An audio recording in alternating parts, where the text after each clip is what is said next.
जय हिंद। बैठ जाइए। Thank you sir. तब आज क्या करना है?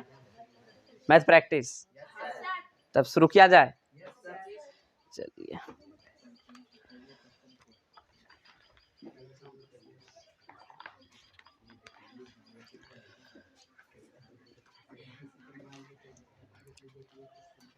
देखिए पहला क्वेश्चन क्या है। मॉडल सेट आपका 2 है, सेट नंबर।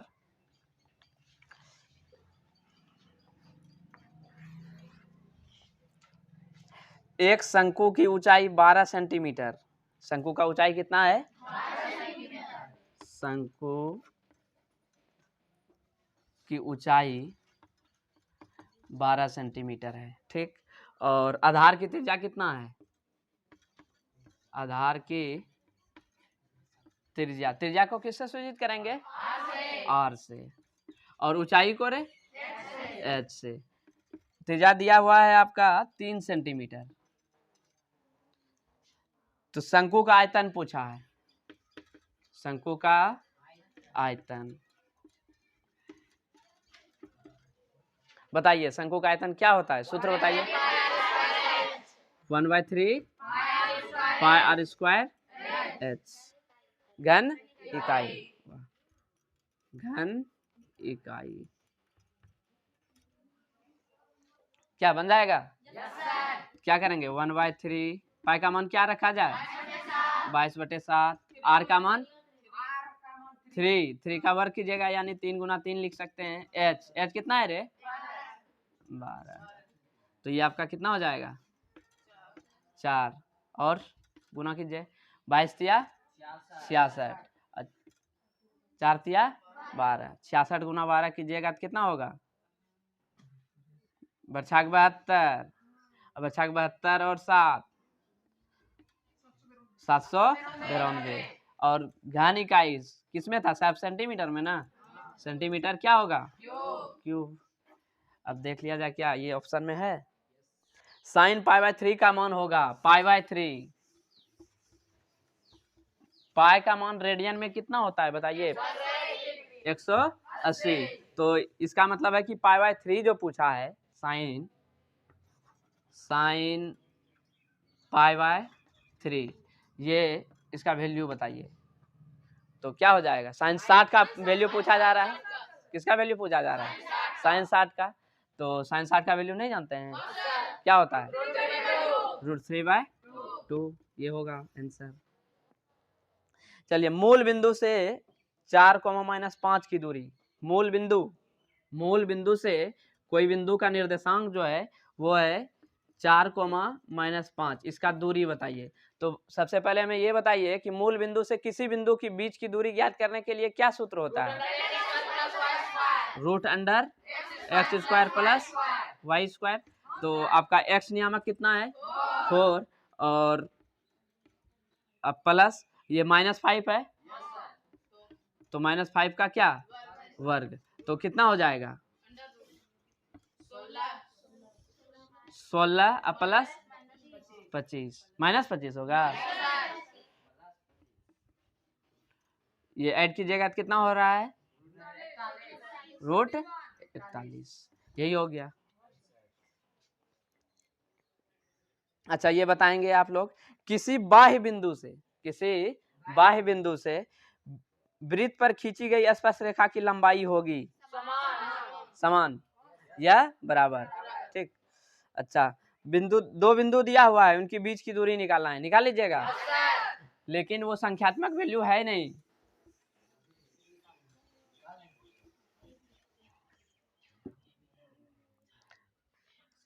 किसी बिंदु का निर्देशांक है a, b, ठीक।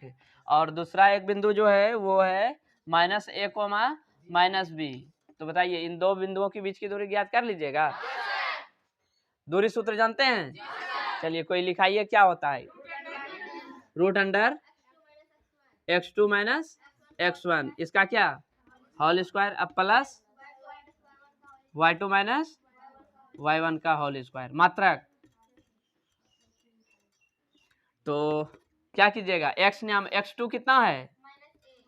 माइनस माइनस ए, अब माइनस x1 रे ए, इसका क्या होगा whole square plus y2 minus b, और y1 बी है ना, तो बी इसका क्या whole square minus a minus 2a का होल स्क्वायर, अब plus minus b minus 2b का होल स्क्वायर, अब 4a स्क्वायर, अब प्लस 4b स्क्वायर, 4 कॉमन, अच्छा 4 कॉमन होगा, 4 का डायरेक्ट वर्गमूल कितना हो जाएगा, ये निकालिए ना, ये चलिए निकाल ही लेते हैं, 4 कॉमन निकाल लेते हैं, 4 common A square plus B square, तो 4 का वर्गमूल कितना 2, और ये अंदर क्या रहेगा ए स्क्वायर प्लस बी स्क्वायर, यही होगा आपका, ठीक। अच्छा ये बताइएगा कि बिंदु 4,3 किस चतुर्थांश में है, फर्स्ट में, कैसे जान लेते हैं, क्योंकि फर्स्ट चतुर्थांश का साइन क्या होता है प्लस प्लस। अच्छा 4,3 है, तो बताइए भुज कितना क्या है, किसी बिंदु का निर्देशांक 4,3 है तो भुज बराबर कितना, भुज क्या होता है, एक्स नियामक को कहते हैं भुज, और वाई नियामक को क्या बोलते हैं 40, ये सब याद रखना है। अच्छा ये दिया हुआ है, अगला है किसी वृत्त की परिधि 44 सेंटीमीटर, तो वृत्त का व्यास होगा, तो हमको तो लगता है ये आप लोग बना लेंगे, वृत्त का त्रिज्या कितना निकालना है पहले, तब ना व्यास निकलेगा। अच्छा वृत्त की परिधि दिया हुआ है, वृत्त की परिधि कितना 44 सेंटीमीटर, और वृत्त का व्यास निकालना है, व्यास यानी क्या निकालना है डी निकालना है। वृत्त की परिधि बराबर क्या सूत्र होता है 2 पाई आर, ये कितना दिया हुआ है 44, तो आप इसे क्या लिखेंगे 22/7 गुना आर इक्वल टू 44, ये 22 दूना 44, देखिए ये 2r को आप डी लिख सकते हैं, क्योंकि 2r जो होता है वो किसके बराबर होता है डी के बराबर होता है, तो डी बराबर कितना, ये 7 दूना 14 सेंटीमीटर, कितना हो गया 14 सेंटीमीटर। अब देखिए ये द्विघात बहुपद है, द्विघात बहुपद एक्स स्क्वायर माइनस 5,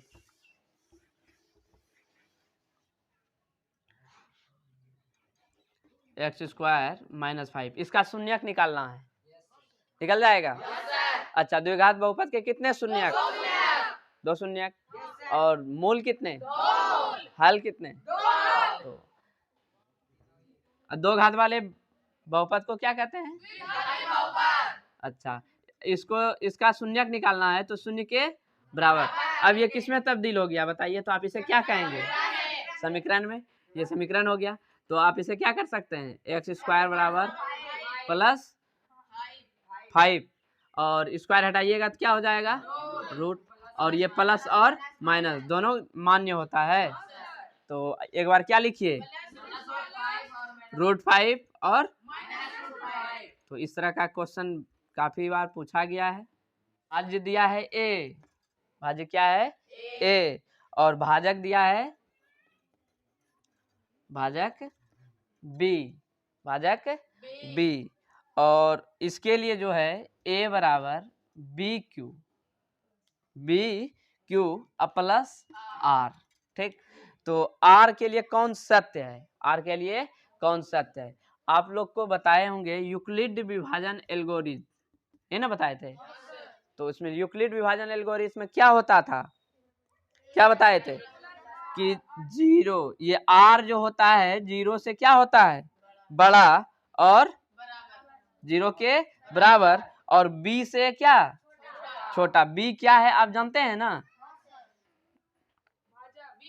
बी भाजक है, बी क्या है, भाजक, जिससे भाग दिया जाता है, जिससे भाग दिया जाता है। तो ये ऐसा होता है कब, यूक्लिड विभाजन एल्गोरिथम में, ये बताए थे। तो ये वाला ऑप्शन ढूंढेंगे, इसमें ये आपका सी है, ठीक, यही होगा, यही देखना है। हमेशा इस बात को याद रखिएगा कि आर जो होता है, ये आर क्या है, शेषफल, आर क्या है, शेषफल, भाज्य को ए, भाजक को बी, और आर जहाँ क्या है, शेषफल। और यहाँ क्यू के बारे में बता देते हैं, ये क्यू क्या है, क्या है, भागफल, ठीक।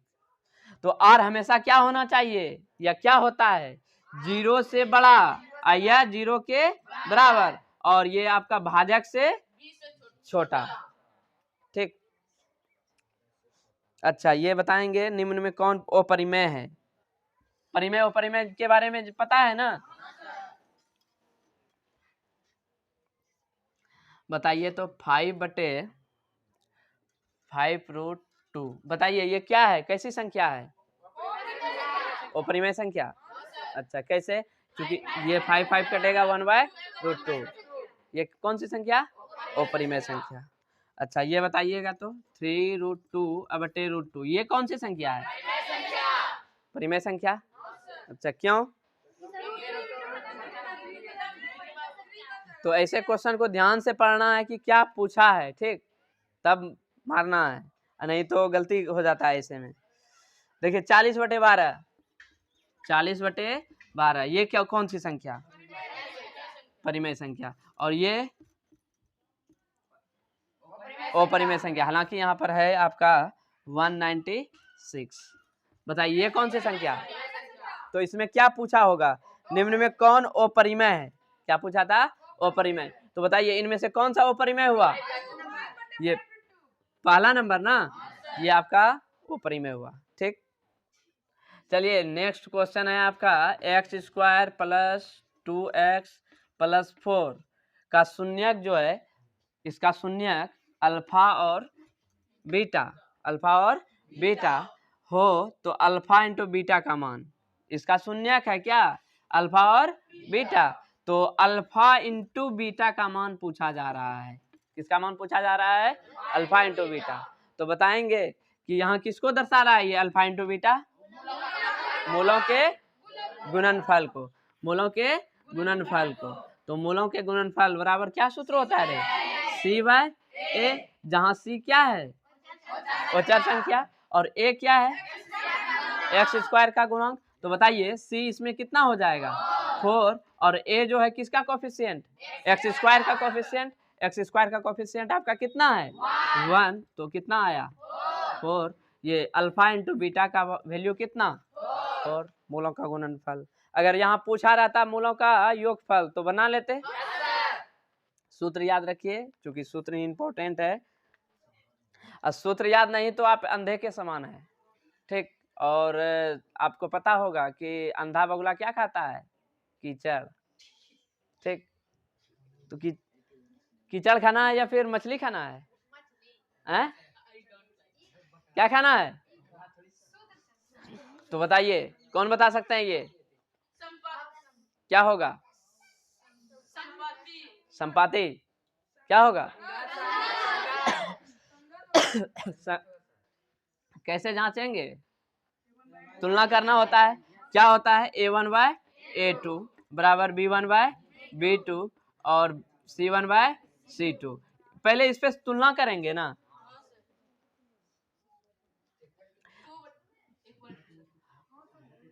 चलिए देखिए ना ये क्या होता है, A1 का वैल्यू कितना है, जरा देखिए तो 2, 2/4 अब बराबर 3/6 अब बराबर 5/10,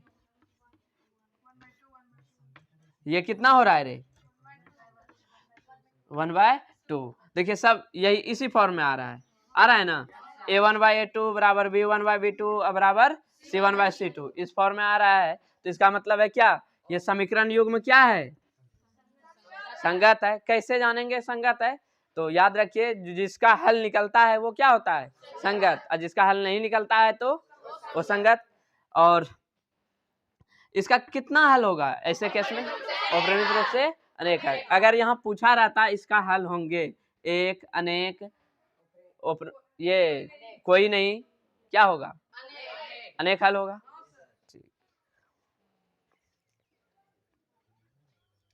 वृत्त की स्पर्श रेखा स्पर्श बिंदु से होकर जाने वाली त्रिज्या पर होती है। लंब, अर्धक, समांतर, कोई नहीं, क्या होगा? लंब होती है। अच्छा, एक वृत्त पर कितनी स्पर्श रेखाएं हो सकती है? अनंत। और एक वृत्त के किसी एक बिंदु पर कितनी स्पर्श रेखाएं हो सकती है? केवल एक। ठीक।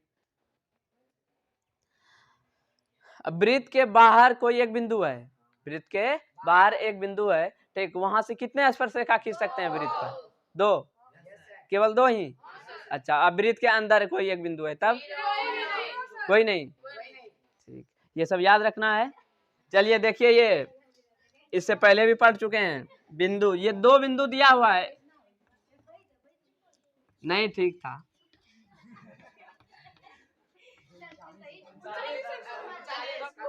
ओ दूरी, चलिए ये दो बिंदु है, इन दो बिंदुओं के बीच की दूरी ज्ञात करना है। तो हम जान रहे हैं कि मूल बिंदु का निर्देशांक क्या होता है? 0, 0,0। तो इससे स्पष्ट हो रहा है कि जब दो बिंदु के बीच की दूरी निकालने बोल रहा है तो यहाँ किसी एक बिंदु का निर्देशांक कितना है? 0,0। तो ये मूल बिंदु से पूछा जा रहा है। तो मूल बिंदु से दूरी ज्ञात करने के लिए हम जानते हैं x² प्लस y²। तो क्या कर दीजिएगा? 36 का स्क्वायर और 15 का स्क्वायर। बताइए, याद है तो आपको? 1296 प्लस 225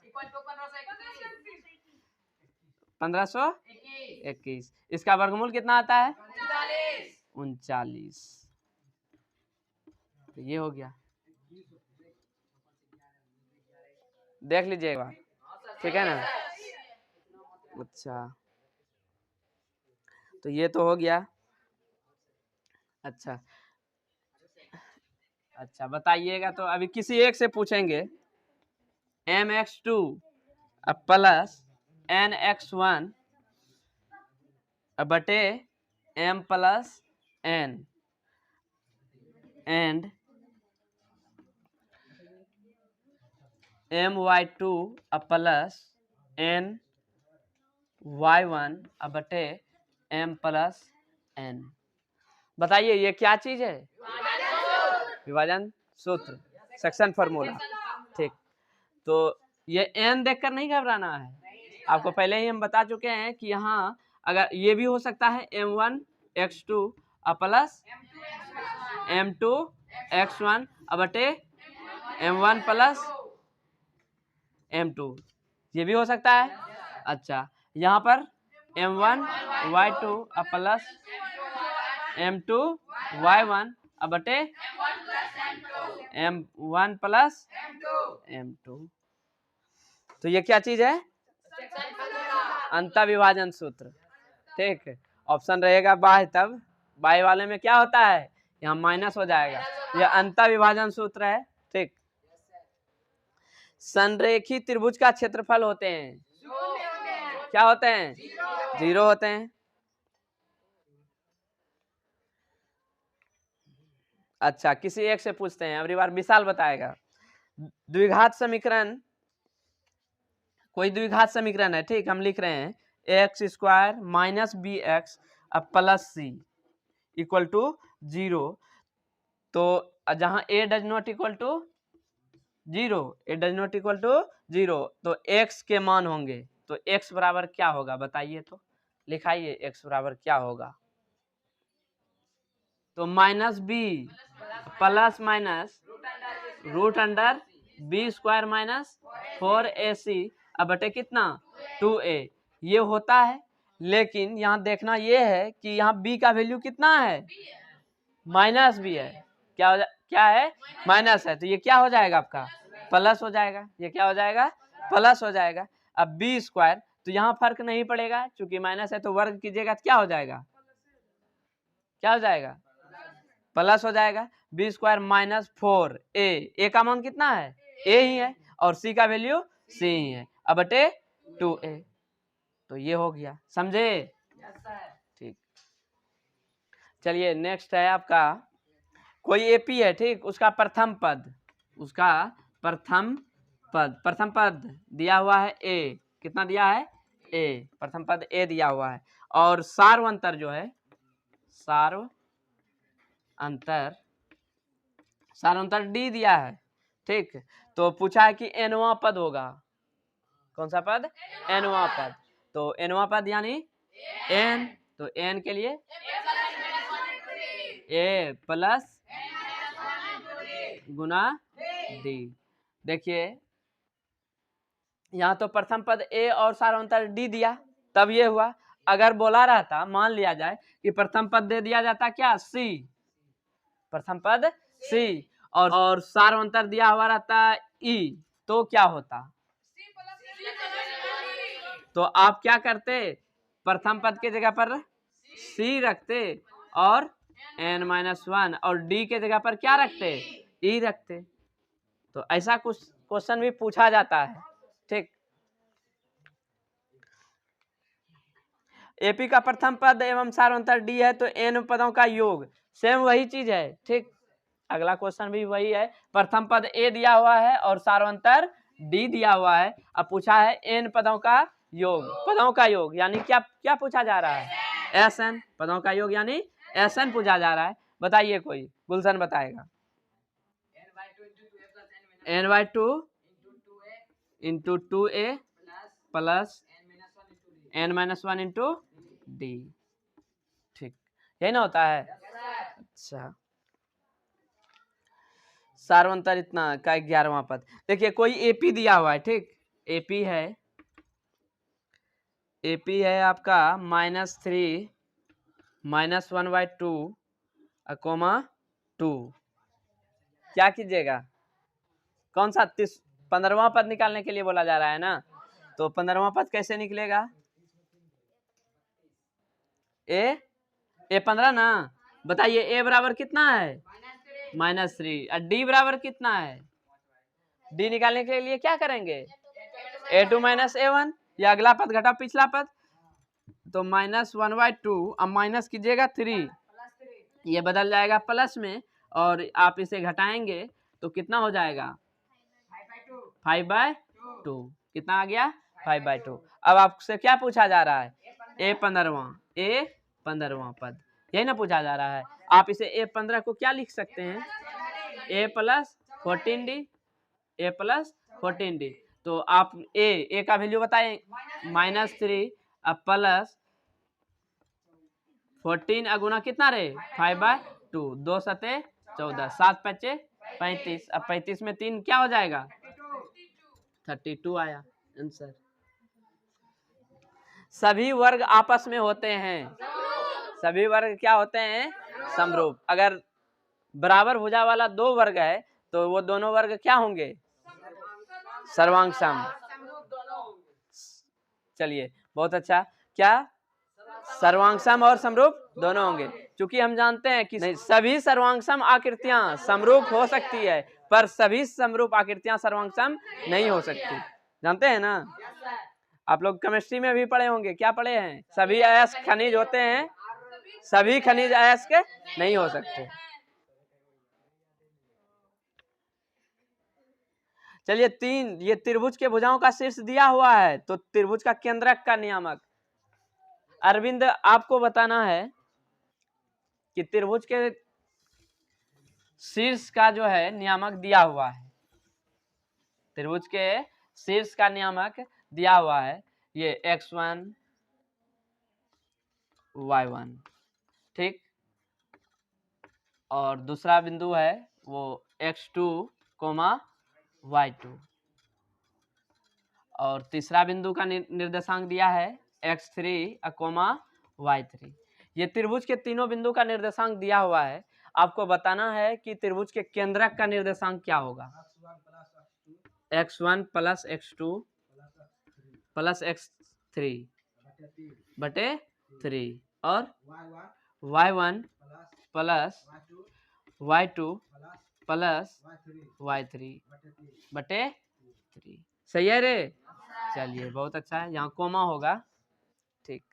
पुष्पा बताएगी वृत्त की चाप की लंबाई, वृत्त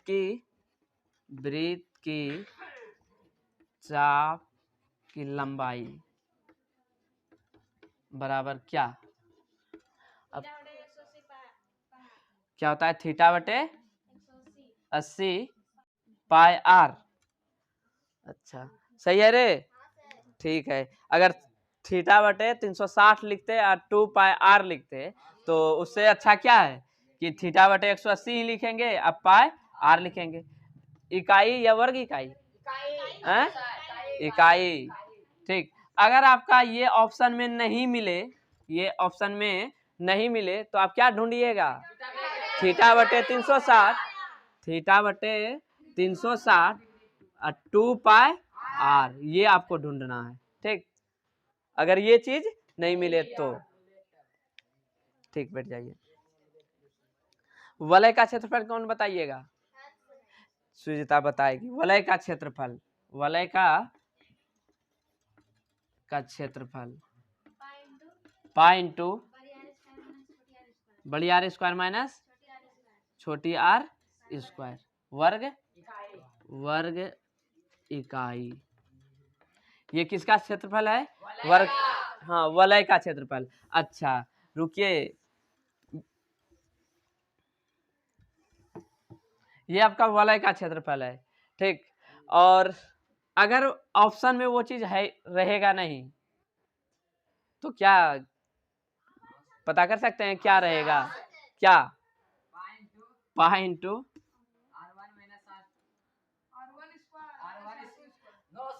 तब देखिए हम बता देते हैं, ये देखिए आर स्क्वायर माइनस छोटी आर, बड़ी आर स्क्वायर माइनस छोटी आर स्क्वायर है ना, इसको हम आप क्या लिख सकते हैं? आर प्लस ये बड़ी आर प्लस छोटी आर इंटू बड़ी आर माइनस छोटी आर, ये लिख सकते हैं। तो ये भी ऑप्शन में रहे तो ये भी आप मार सकते हैं। तो एक निश्चित घटना की प्रायिकता क्या होती है? 1।